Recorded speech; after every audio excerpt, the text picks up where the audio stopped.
I'm Charlotte Whitaker. I'm your volunteer state president. I represent 470,000 members across our state. AARP is so much more than that letter that you get when you're 45 years old wanting you to join or about our discounts. As we speak, there are people on the Hill advocating for those of us over the age of 50. So and next week, I'll be on the Hill and meeting with our entire Kentucky delegation to talk about RX greed across the Commonwealth. Our world is changing fast and technology is advancing rapidly. We would be foolish not to believe that in the next 10 years, other new technology companies will rise up to the challenge of Facebook's, Apple's, Amazon's, Netflix, and Google's of the world today, or that those companies won't continue with new and better products in their quest to know the thoughts and behaviors of our consumers. As we move toward 2030, we will also see greater longevity. The World Health Organization reported that in the last 2 decades, life expectancy worldwide has increased by 5 years. That's the most since the 60s. But the demographics won't even begin to tell the whole story. The possibility of living a 100-year life is becoming a reality. In the last month, I have attended 2 birthday parties. One was a 102-year-old lady that loves to do spelling bees at her assisted living, and the other was a 100-year-old World War II veteran that played the guitar at his own birthday party. A shrinking middle class and the erosion of support groups and the back-breaking financial and health burden carried by individuals would demand a rethinking and reconstruction of America's social contract. At the same time, extreme advances in technology and data will unleash changes in the personal world, consumer, and community lives. We'll have 4-generation households and workplaces. As everyday innovators in aging, AARP is continuing its 60-year-old legacy by working with entrepreneurs, inventors, and the private sector to spark new solutions so that more people can choose how they live as they age. And you know, I'm there. I want to be able to choose where I live, and I want to live at home. Whether it's a breakthrough idea accelerated in our own AARP Innovation Labs or an emerging opportunity to scale through the AARP Fund or novel approaches as showcased in our sponsored innovation challenges, we are serious about leveraging our assets, our brand, and our resources to drive real change and to address the challenges and opportunities that we have in this complex world. Now, I'd like to introduce 2 of our staffers from our Washington office, Nigel Smith and Deborah Jordan from AARP Washington. Thank you.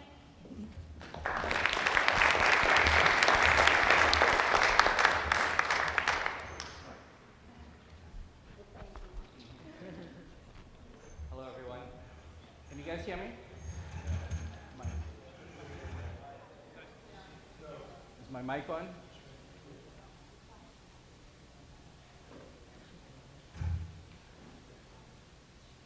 You're looking through. Hello, hello? Yep, yeah, yeah? No? Podium. Okay. All right, so I'm going to go to the podium, and I will stand behind the podium. Hello, everyone. Nigel Smith, Arp Innovation Labs, and my colleague, Deborah Jordan, will be joining me in a few minutes. So I'm thrilled to be here. I just want to say to Ron Bridges, who's the State Director for AARP Kentucky, thanks for inviting me to your home. And I know we have a few staff members from AARP and volunteers as well, so really thrilled to be here.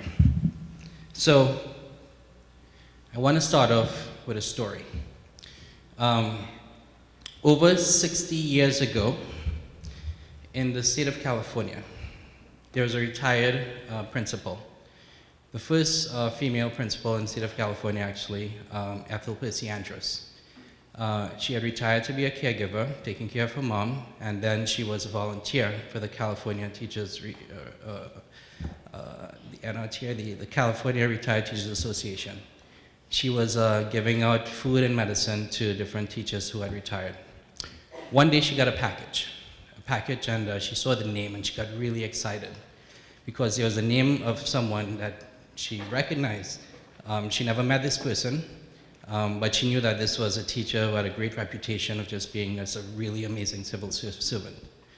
So she went to the address, excited to meet this teacher.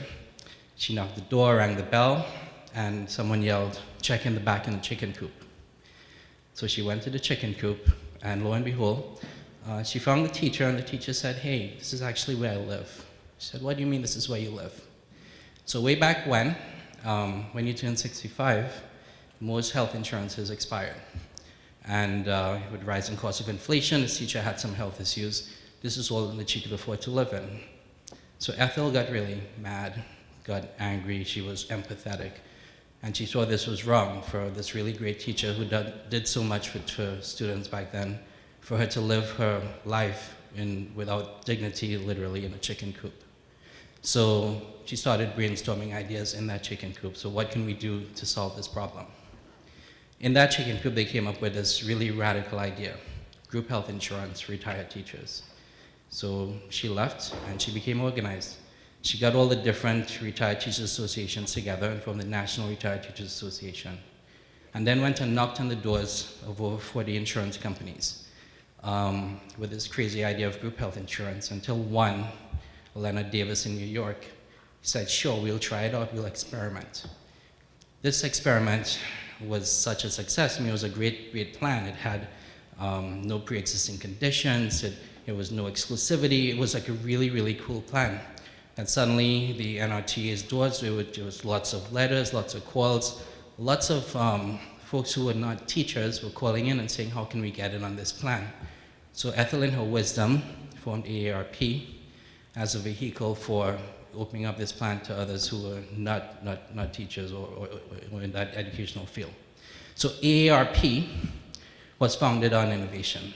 And back then, Ethel basically found a way of orchestrating a value between retired teachers and enterprises, those that were basically creating insurance.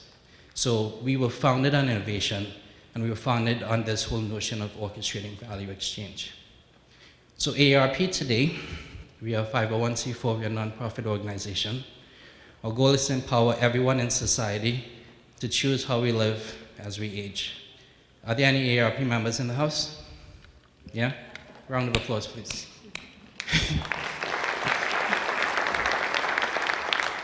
I tend to tell I have two beautiful kids, a 7-year-old and an 11-year-old, and I tend to tell them all the time there are two people in this world, those who are AARP members and those who wish they could be AARP members. So we deliver on our mission through three pathways: through information, through advocacy, and through service. So from an information perspective, we curate and create a lot of rich content to guide folks in the second half of life. We have the largest print publication in the world with a readership of 38 million people, which is AARP, the magazine. Over 1 billion people go to our website every single year. From an advocacy perspective, we are strictly nonpartisan, but we do legislative advocacy at the federal, state, and local levels. And we do marketplace advocacy as well. We endorse a whole bunch of health, financial, and lifestyle products and services that we think could help people live their best lives. From a service perspective, we have roughly 60,000 volunteers around the country, and we do stuff from free tax preparation to feeding seniors in their communities. So altogether, we do a lot. And I've been with AARP for over a decade, and what keeps me excited to get up and come to work every single day is that this is a very powerful platform, a platform that I think can drive systemic change. And there's a lot that I'm going to share in a few minutes that's going to tell you why I think this is really important for society. So, aging revolution. So we heard a little bit about that in the prior presentation from Humana. But I'm going to share some stats right now. If you aren't aware of this, you should be. So every single day, 10,000 people are turning 65. This is something that started back in 2011. It's going to continue until 2030. Fastest growing age demographic, people over the age of 85. Second fastest, people over 100. My beautiful 11-year-old daughter, she has a 1 in 2 chance of living till 104. And by 2035, I think older folks are going to outnumber younger folks for the first time in US history. So as a society, we are living longer and getting older, right? And I want you all to really think about that for a sec. You know, if you haven't thought about it, have you thought about what it means to live to 100 years? Have you thought about what that means for yourself from a life design perspective? Anyone here watches Showtime Homeland? It's one of my favorite shows. And there's this character, Sal, he's like a very biblical guy. Anyways, one of my favorite lines in that show is, he was complaining once about the Afghanistan war, and he said, well, we've treated the Afghanistan war like we've had 10 one-year wars in Afghanistan. What if we had had a 10-year plan? And it's kind of like that. It feels like when folks retire, they're living a whole bunch of incremental one-year lives as opposed to planning for 100 years. So just a couple of considerations. How many people get married at 20 if you can live till you're 100? Just say. Anyways, I'll leave that right there. With this aging demographic are a whole bunch of challenges and opportunities. And this I want you to pay a lot of close attention to. And we heard a lot of these stats earlier on today as well. But ARP, we tend to think about the full 360 view of the individual. Our product is people. So we think about folks from a health, wealth, and self perspective. So I'll just throw a few stats out here, and this is not exhaustive in any way, but from a wealth perspective, there's some positives, right? So baby boomers, those born between 46 and 64, they're projected to inherit $15 trillion in the next 20 years. So that's a good thing, right? When we speak to folks, they overwhelmingly want to work beyond traditional retirement years. Some because they have to, others because they want to. So that's good. Folks want to be a part of the fabric of society. But there are some challenges. We believe that 43% of American households are going to run out of their savings heading into retirement. And that's a big challenge. Why? A lot of folks aren't saving enough. 1/3 of Americans are yet to save any money for retirement. Average retirement savings today is $2,500. There's a challenge with short-term savings, right? A lot of folks have emergencies that come up every single year. Yet a lot of people don't have enough money put aside to deal with short-term emergencies. So what do? They dip into credit cards or payday loans, and it takes a long time to dig out of those holes. So we have a lot of things from a financial perspective, which requires a lot of behavioral shifts, and that's a really tough thing to do. From a health perspective, again, we heard some of this earlier today, but we have a lot of chronic conditions that folks are dealing with. 1/3 of Americans have prediabetes, with many becoming diabetic every year. 66 million people over the age of 40 have cardiovascular disease. 6 million people have dementia. What's not up here is the plight of hearing loss. 70% of people over 70 have some sort of hearing loss, and we're seeing more and more studies that show that that's tied to depression and dementia. And imagine like if you're driving and you have hearing loss, how potentially dangerous that can be. So the lack of, the connection to independence as well is a real challenge. And then from a self perspective, the one stat that I tend to point out all the time is around social isolation. We believe that roughly 20% of Americans are socially isolated today, which is the lack of connection to friends, family, community. Our chief medical officer says it's equivalent to smoking 15 cigarettes a day, the impact on your physical, mental, and emotional health.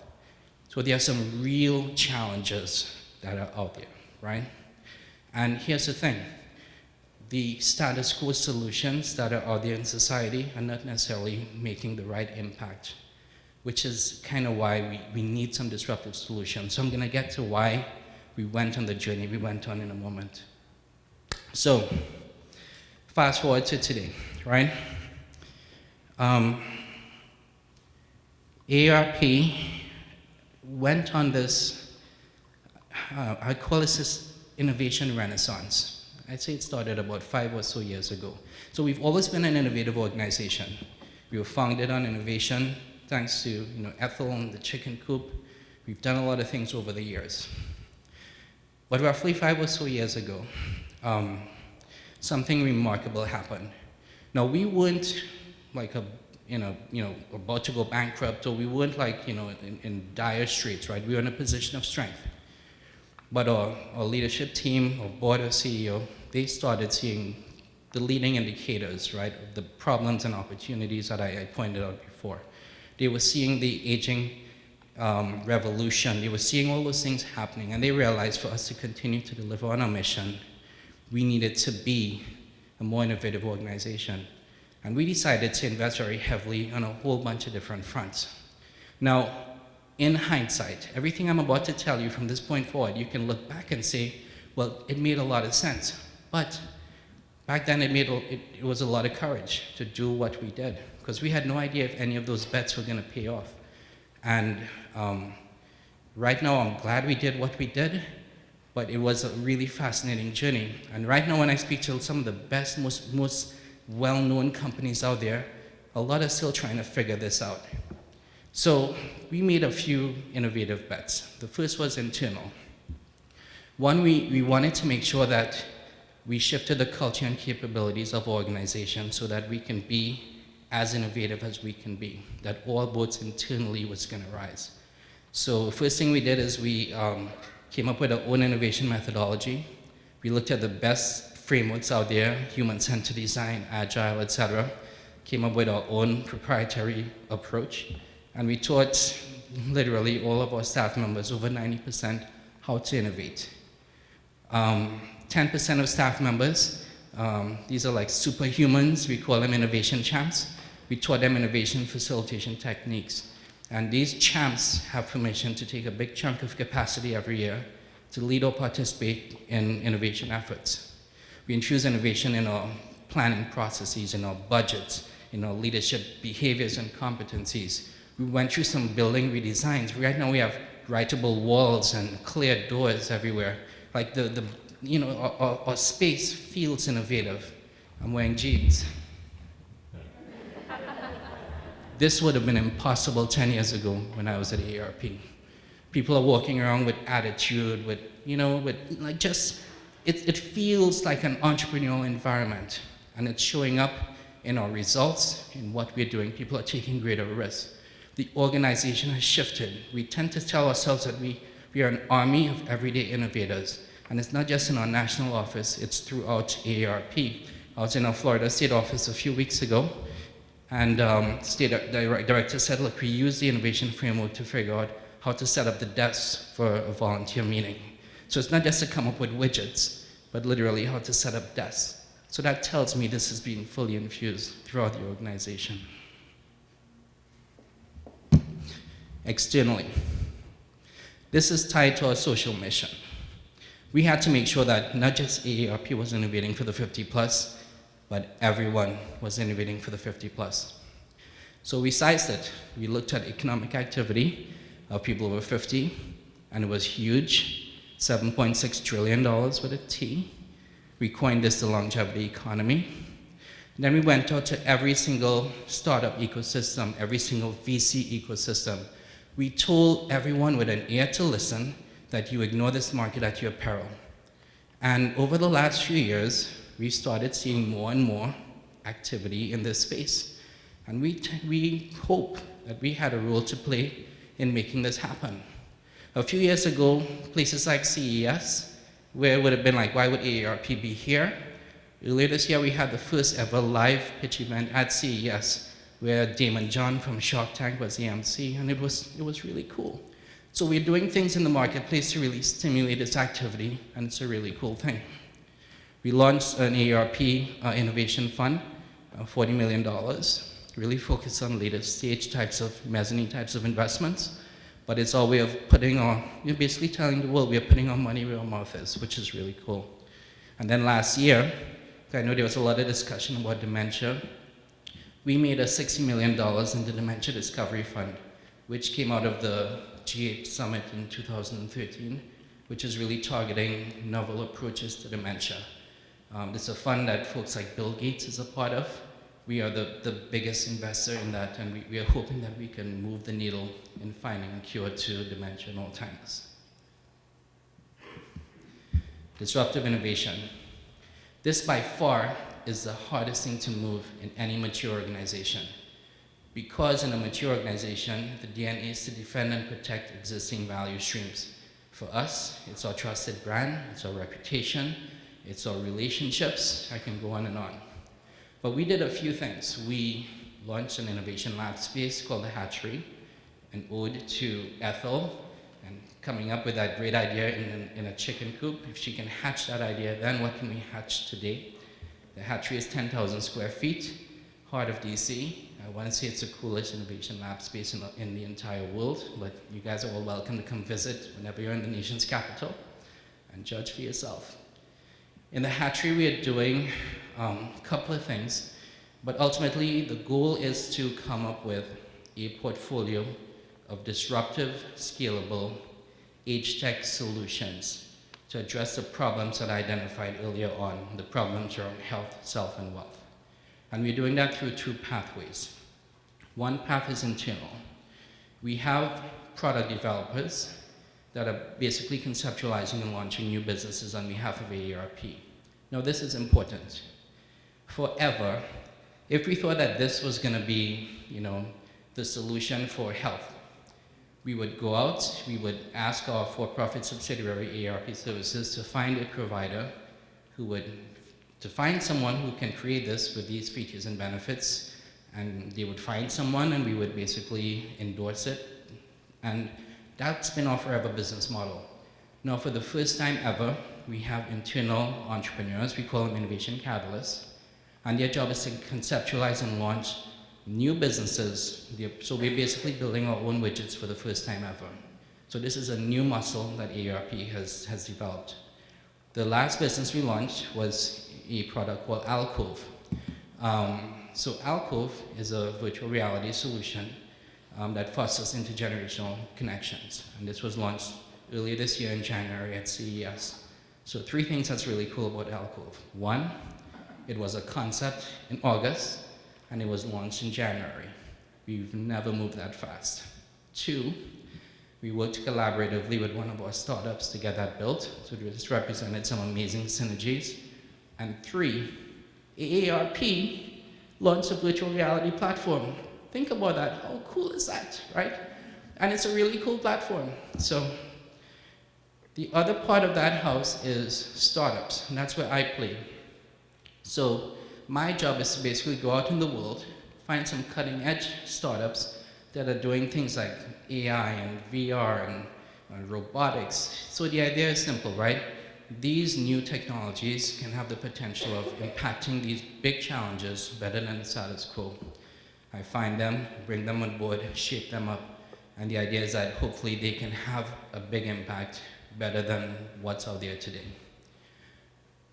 Throughout everything we're doing, human-centered design, and you're going to hear from DJ in a few moments, she works very closely with my team. She works very closely with the product development team to make sure that we are always bringing the consumer first. We have so many consumers, so many 50-plus folks that are constantly coming in and out of our hatchery all the time. So that's very fundamental to everything that we do. And of course, we are engaging with the ecosystem, with accelerators, with traditional media, social media, et cetera, so that we kind of have a right to play in this space. So a couple more quick thoughts. What am I doing with time? Okay. So a couple of real quick thoughts on how we're engaging with startups. Very simple. We find them, we shape them, we scale them. So the way we find startups is through 2 pathways. 1, we do pitch events around the country. This year we had 5 pitch events, different parts of the country. And we have a grand finale coming up next month in October. Secondly, we have accelerator relationships. So we have one with Upward Labs in Hartford, Connecticut, one with Mass Challenge in Boston. So a quick plug. Mass Challenge is currently accepting applications for the 2020 class. Go to arpinnovationlabs.org to see the challenges and apply if you're a startup in the house. It's a really amazing accelerator program. Once we find you, we bring you on board, and that's where we unleash DJ and her team to do two things. One, help shape your solution for an ageless consumer, and two, help you find different use cases. So here's a general observation, right? A lot of the startups we find are really cool, really smart, really nice folks that had something happen in their lives with their friends, their family, and they go out, they find some really cool technology, and they create a very limited use case. And then they come across AARP, whose product is people, 38 million people, and suddenly we're like, have you thought about all these different things? And a marriage is made, and we help them think about different ways of applying their cutting-edge technologies for value. So really good, quick example. I met this guy, so Andy Tubman. His best friend was in an automobile accident. He had a 0.1% chance of survival. And he went to his bedside in the hospital with a guitar and sang this Pink Floyd song, which you will hear almost every single day for a year. His friend miraculously survived. And he came out and the first thing he said was, "Wish you were here." He sent Andy on this journey to discover music as medicine. And then he and his sister created this company called SyncFit. And of course their application was, how do we use music to help folks that are cognitively impaired? Which is an amazingly powerful, relevant use case. Of course, he ran into me, and I'm like, oh wow, that's cool. Can we use SyncFit in a virtual reality platform to help people with, socially isolated? We can do karaoke. So I started thinking about all these weird applications, but that's what we do. We take like something that's really great, and we think about all the different ways that it could be extended, right? And then the last thing we do, of course, is what are the smart pathways and the business models that we can work with them to think through to help them scale in a very smart way for growth. So with that, I'm going to bring up DJ, who's going to share some stories from the trenches. Thank you, Nigel. Thank you.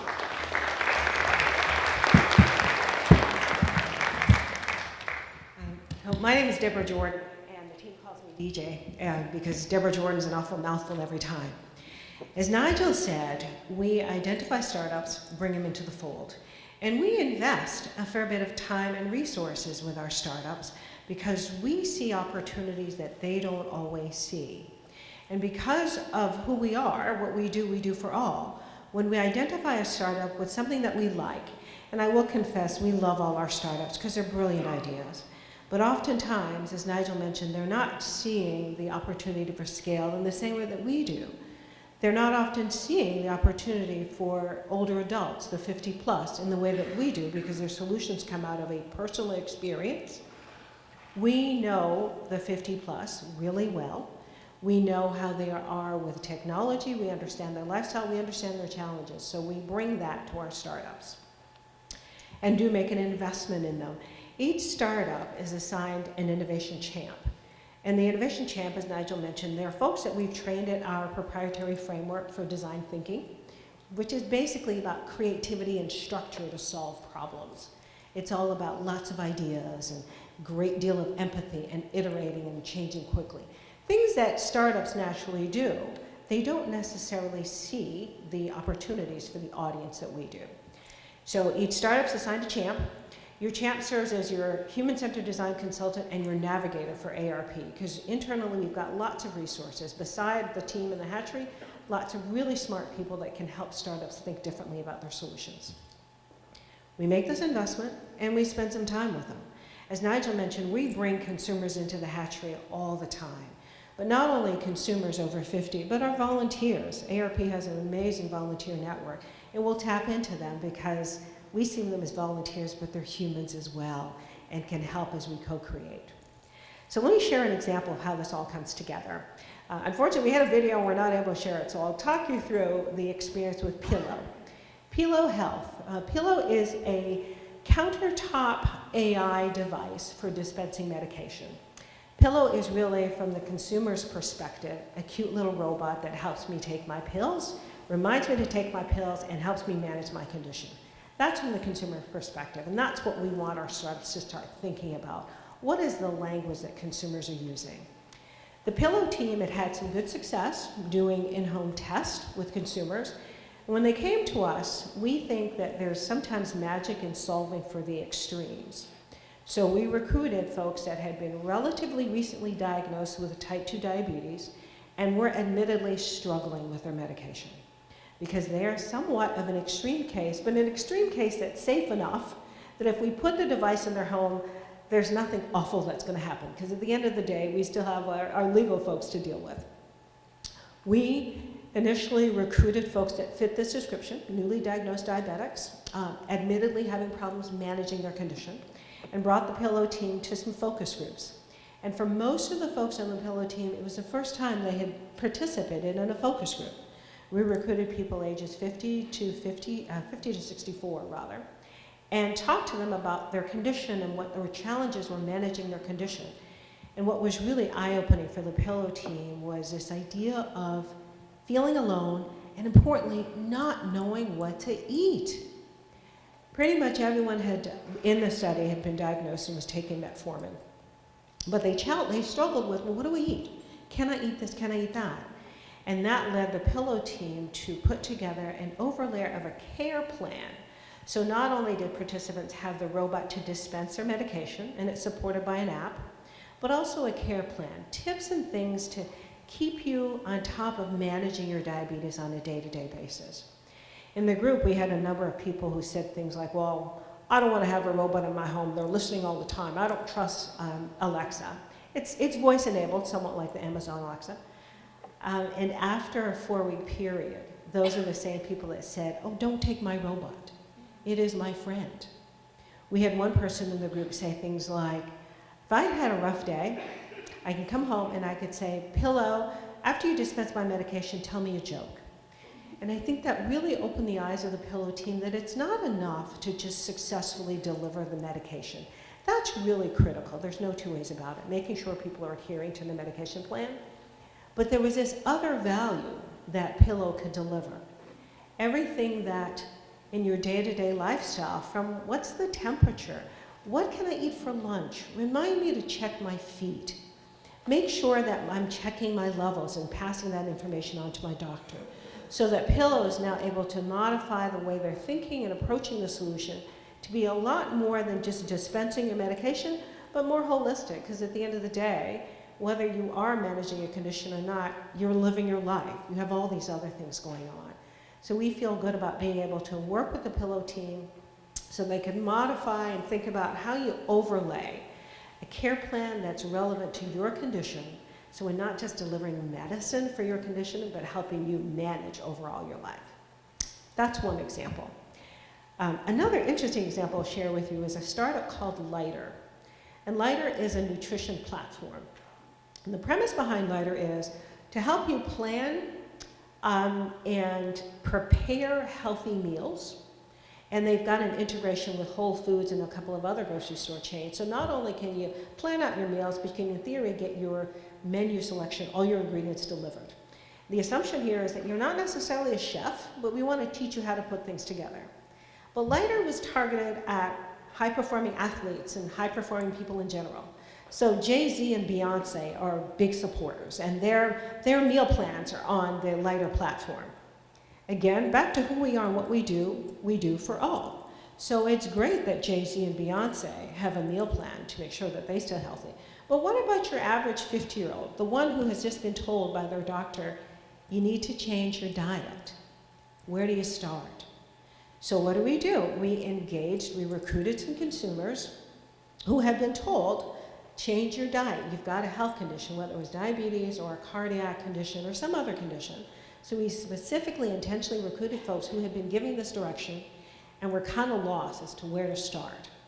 People who, some of whom living healthy was stocking the shelves with Hamburger Helper. That was their definition of healthy. And what we love about the platform is it doesn't judge. It starts where you start, it starts what you like. If you prefer sort of a Southern cuisine, then we'll make sure that the platform has recipes that are Southern inspired, but really nutritious. What was most eye-opening for the founders who were participating in the group was that the people in the audience, the people we recruited, they were, again, between 50 and 59, had relationships with their primary care physicians. So these are startup people.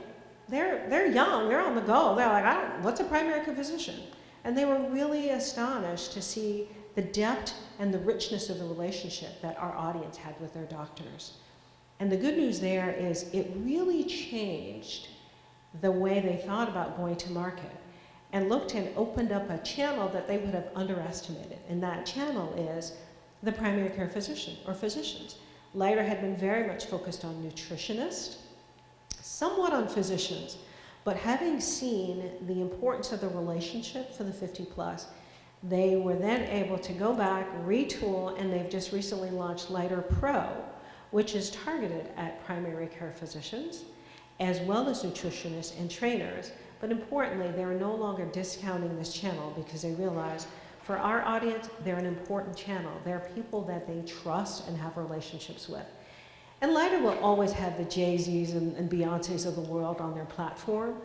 We think it's important to have just regular people who want to eat healthier, who may define healthy eating as hamburger helper, to help them move and evolve to healthier eating, healthy food preparation that's easy and affordable and doable. The last example I want to share with you is a company called Lifesite. And Lifesite is, think of it as an online safety deposit box for your family, a digital vault, highly secure. You can store anything from your passwords to health records. It's got reminders, what important documents to keep, and so on. And again, Lifesite had had some success. They felt that there was a good opportunity for caregivers, as did we, to be able to store information that you could easily share with family members. And what was nice, you could determine whom you share with and what you share with. So not everybody has to see everything. So if you're a caregiver, you're caring for older parents, but you've still got your kids at home, you could have everything from immunization records to bank documents on the platform and share as you wish. You can turn on sharing indefinitely or sharing for an hour.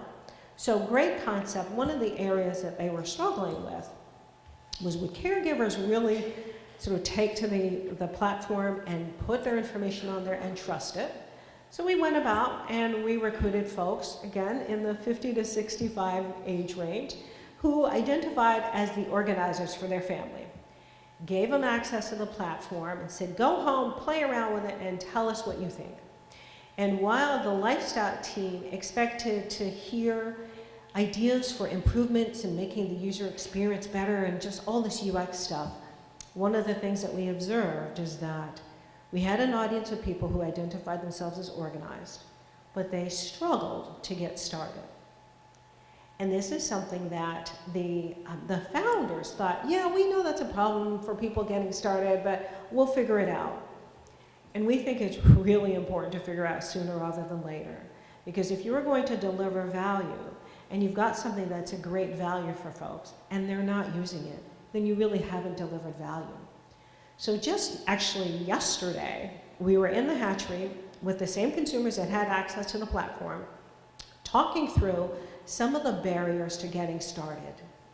And they were things like, I don't know where to find this stuff. I don't know how long to keep things. Where do I start? It's overwhelming. And particularly for caregivers, they say things like, I'm already overwhelmed. Don't make me go find every immunization record under the sun. I can't ever remember my passwords to put them in here. So we are now working with the Lifesite team and consumers to co-create. Again, the Lifesite founders, brilliant people, went off and created a solution. Now we're pulling them back just a little bit and co-creating. That is, the people that you're creating a solution for, have them as an integral part of your next step so that we can figure out, well, what is the surround? What are the activities, possibly offline, to support you to help you get started? What are the things that we can integrate online into the tool to get started? And what are the behaviors that we may need to change and modify so that folks are really able to take advantage of the value that's being delivered to them? Those are just a sampling of the many ways that we work with startups. And every startup engagement is different because we, ARP, and the startup founders and the champs, we agree on a learning agenda. But in the spirit of design thinking, if we head down a path and we're getting some new learning, we pivot. And that's what we love about working with startups. They get the idea of pivoting. I think for large organizations like ourselves, pivoting is not so easy. We're not terribly nimble. Our startups are, and we encourage them to stay nimble. And that's an important role for the innovation champ, to work with them and encourage that nimbleness, because you may find a nugget along a path that brings you in a different path, and that's good, because at the end of the day, we want to be able to successfully scale. Just a sampling of what we do. As I said, we love our startups. Our champs are really fired up, and I'm going to turn you back over to Nigel to talk about how this all comes together with design thinking at the root of everything we do.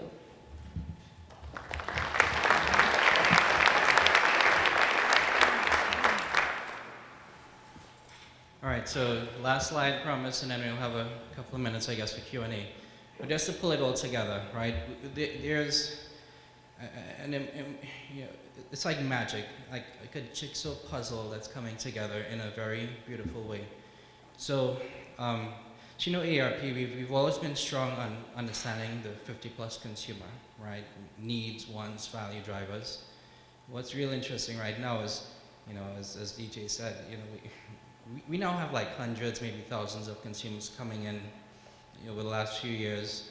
We're now getting a point of view on how are they interacting with these new age tech technologies, VR and robotics, etc. And that's like an important point of view that we are now starting to get. With startups, you know, we are opening their eyes to this new consumers, you know, older consumers, different use cases, and we are constantly helping them evolve and think through what that should look like. But more importantly, we are also helping them think through the other dynamics as well. So as they try to get their product to scale, you know, it may not be a direct to consumer path. They may have to go through different intermediaries. So human-centered design is human-centered design for consumers, or what does a CCRC need? You know, what does a hospital system need? So helping them think through KPIs from different settings as well. So we've been holding their hands in a whole bunch of different fronts. For enterprises, you know, in general, what we've observed is enterprises, big ones, they want to be innovative, they want to be agile. We've been lucky in that ARP, I think we've managed to crack the code on this. But a lot are struggling to figure out how to infuse disruptive innovation and bring startups on board. When we go to our accelerator programs, we find a couple that have figured it out, but a lot are still, they're not sure how to do it as well. So we've been able to help them, you know, in kind of thinking through, like, this is how you bring a startup on board. And when we almost create some of these sandbox environments for testing, that's where we see the value in helping them think through, these are the challenges, this is what you should be thinking through with a consumer. Yes, consumers would probably want to put on a VR headset, so some of those learnings are starting to become really powerful. So all in all, we are beginning to play this really important orchestration role with these different types of stakeholders, where we are supplementing our knowledge of the 50-plus consumer with this new knowledge of age tech, of these disruptive technologies, this knowledge of these startups, and we're now building a really powerful portfolio as well. So it's been an exciting journey with my homie DJ right here, and we're looking forward to the next phase as we continue to build and evolve this. So I'm going to open it up to questions right now. I know we're almost out of time, but anyone? Quick question for you. When you're talking about the dynamics of different entrepreneurs bringing products to you, like for example, pillow, et cetera, it sounds very exciting. The question is, does the entrepreneur retain intellectual property rights, or does he or she surrender their proprietary rights to AARP to be part of the Hatchery and bringing that product to market? Absolutely. The entrepreneur retains their intellectual property rights. So, yeah. I'm sorry. That's an easy. Yeah, they retain their intellectual property rights, so that's an easy one. Yeah.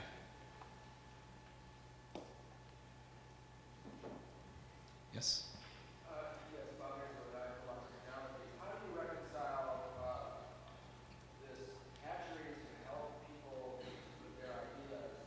On the other side of the coin, you're like developing your own products. In so much as companies submit their ideas, or ideas submit their ideas, and like the pillow example, expecting is not the issue. It's the food and these other things that are really the solution. How do you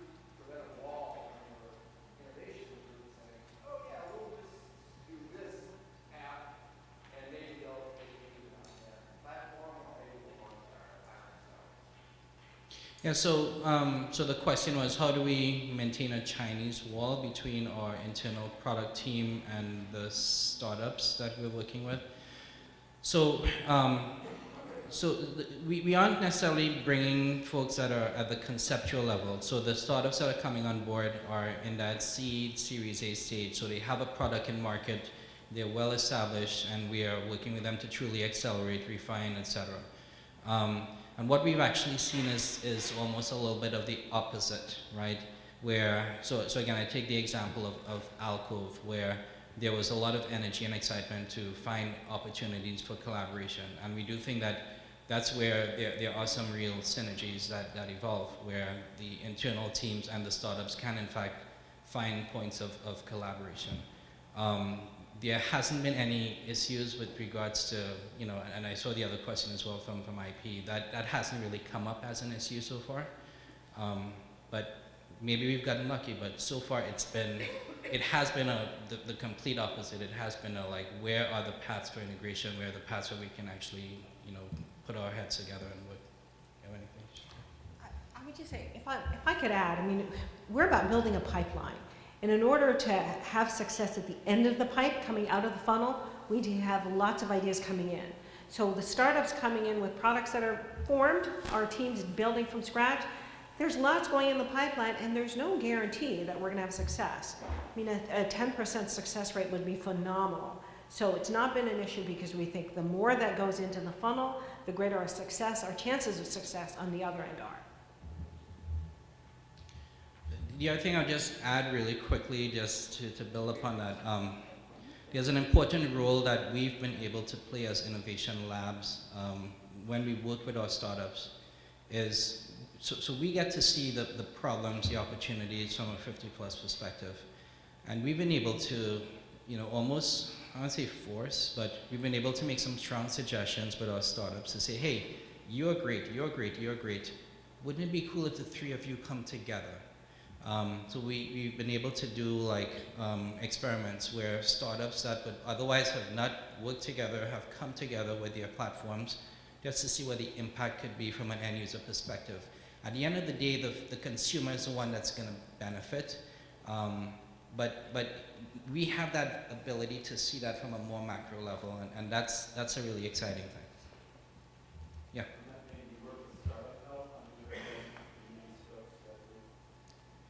We have not worked on them so far. No.